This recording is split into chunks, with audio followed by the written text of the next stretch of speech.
अस्सलाम वालेकुम, my name is Mohammad Abrar Chughtai और एआई के हमारे कोर्स में जो आज का हमारा टॉपिक है वो है जनरल प्रॉब्लम सॉल्वर।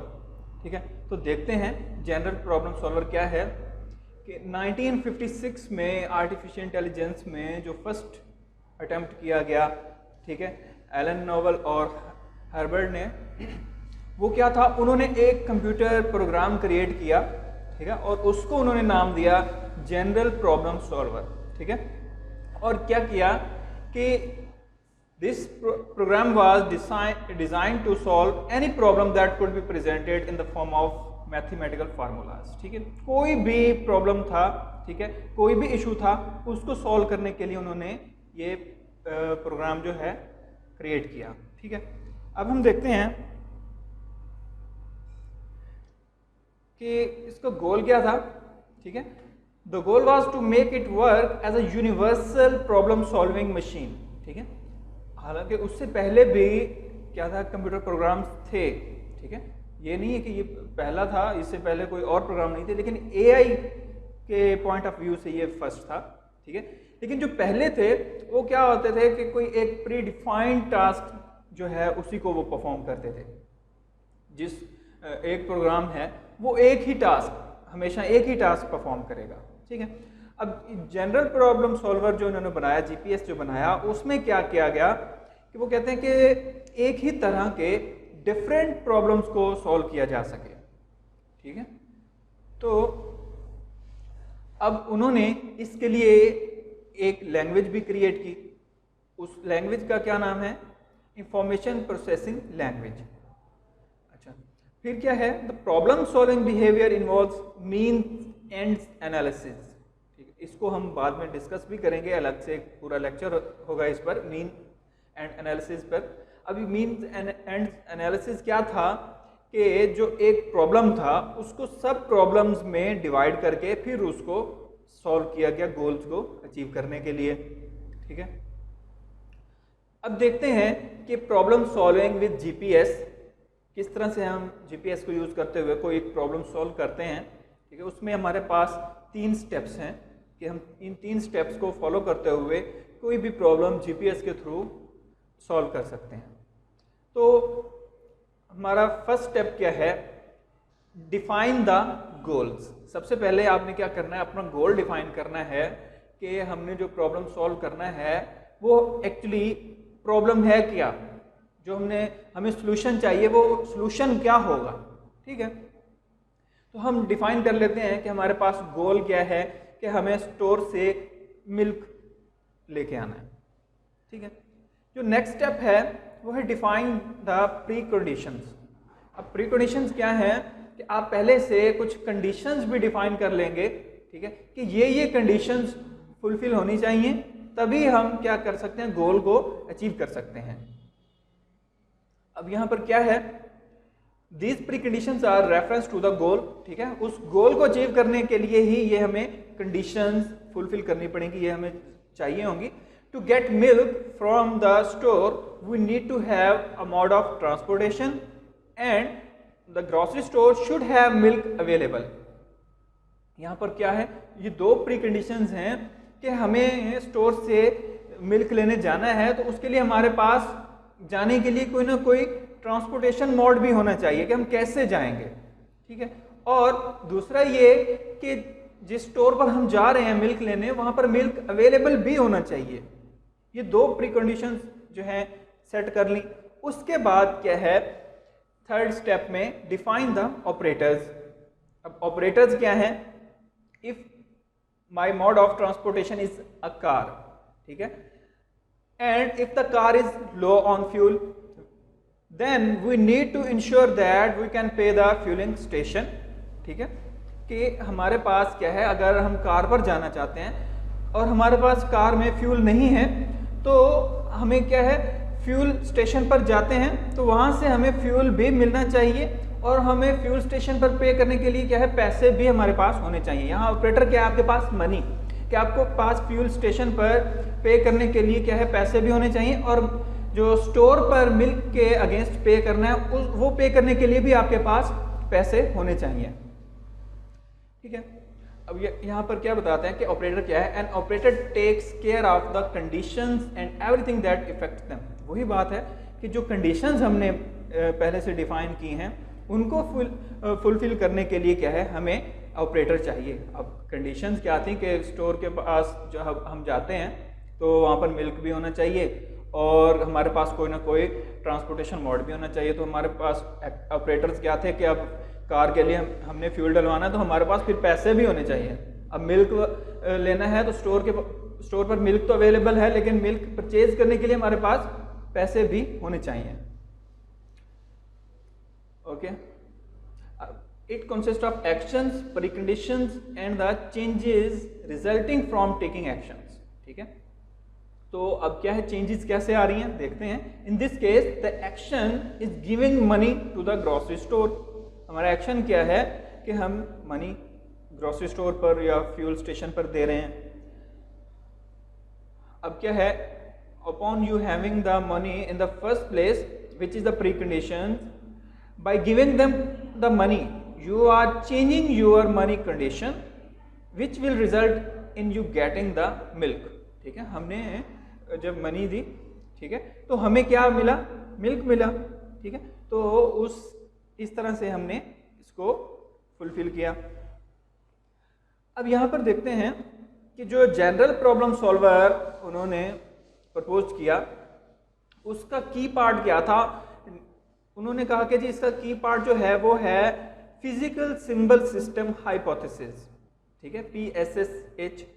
अब इसमें क्या था, उन्होंने ये आर्ग्यू किया कि जो सिंबल्स हैं वो क्या है, की टू द जनरल इंटेलिजेंस।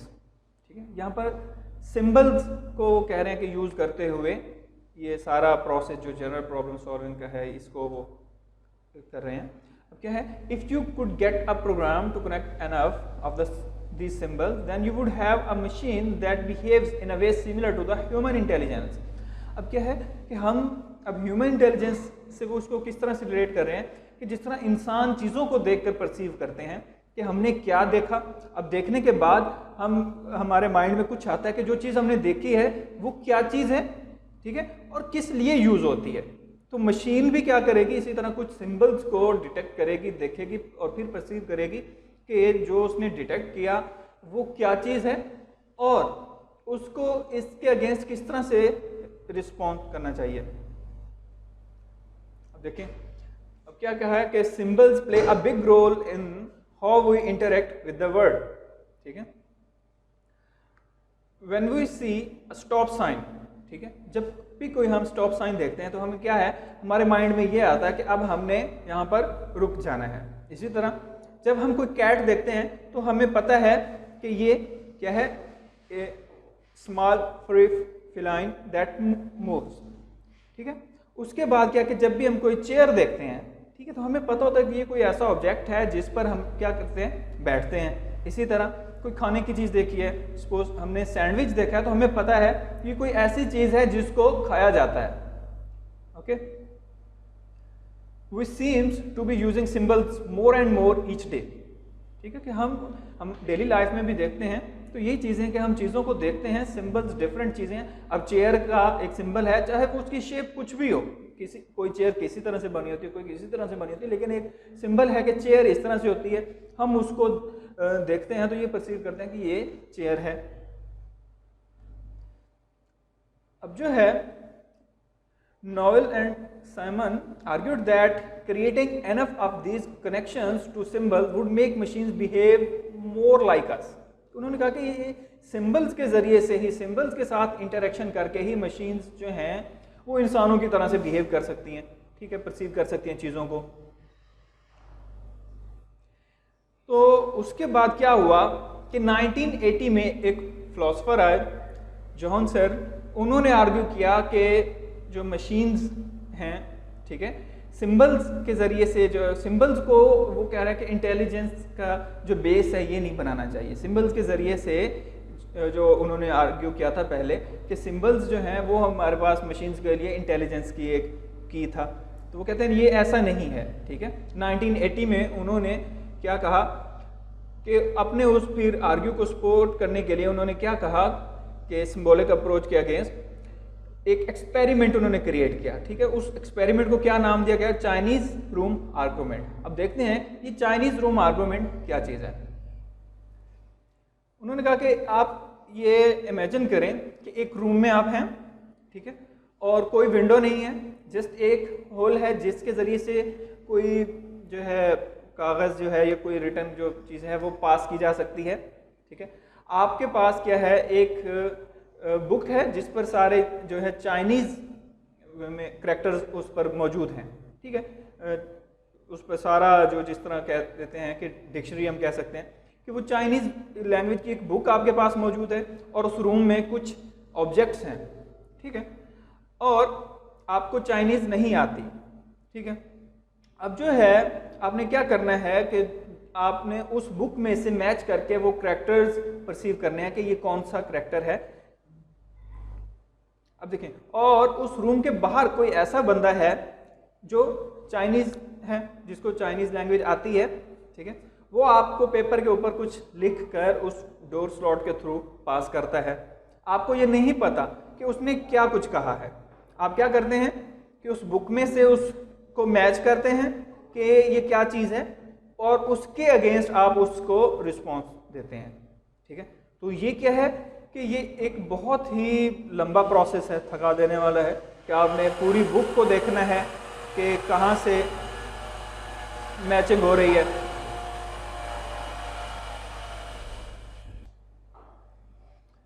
तो क्या है कि आपने उसको रिस्पॉन्स देना है, ठीक है। अब using the character from the floor you paste together the statement to a sheet of a paper and pass it through the slot to the person who give you the original message. अब क्या है कि the native Chinese speaker who passed you the note believe that the two of you are conversing and that you are intelligent. अब वो क्या समझ रहा है कि जो कुछ उसने लिख कर दिया है आप उसको समझते हो, आप इंटेलिजेंट हो, ठीक है। बट ऐसा नहीं था कि आपको जब पता ही नहीं है चाइनीज लैंग्वेज का, जस्ट आप सिंबल्स की बेस पर उसको मैच करके रिस्पॉन्ड कर रहे हो, तो क्या है उसने कहा कि ये इंटेलिजेंस नहीं है। अब उन्होंने क्या कहा कि you can try a similar experiment with your smartphone, ठीक है, कि आप अपने ब्राउजर पर कुछ भी कहते हैं, जैसे आप कहते हैं हॉज फीलिंग, अब क्या होगा? रिप्लाई क्या आ जाएगा? Feeling fine. अब वो कहता है कि इसका मतलब ये नहीं है कि ब्राउजर जो है वो फाइन फील कर रहा है, लेकिन अब उसने आपको आंसर दिया। आंसर किस बेस पर दिया? उसके पास नॉलेज है, ठीक है, कि कोई कैरेक्टर्स हैं, जिस तरह हमने कहा कि सिंबल्स की बेस पर हम मैचिंग करते हैं। उसने मैच किया कि ये जो क्वेश्चन है इसका आंसर ये होना चाहिए, जबकि ऐसा रियल में तो नहीं है कि वो फाइन ही फील कर रहा है, ठीक है। तो ये उसने आर्ग्यू किया कि जब हम कैरेक्टर्स की बेस पर कोई भी वो रिस्पॉन्स देते हैं, ठीक है, तो वो इंटेलिजेंट नहीं है, वो गलत भी हो सकता है।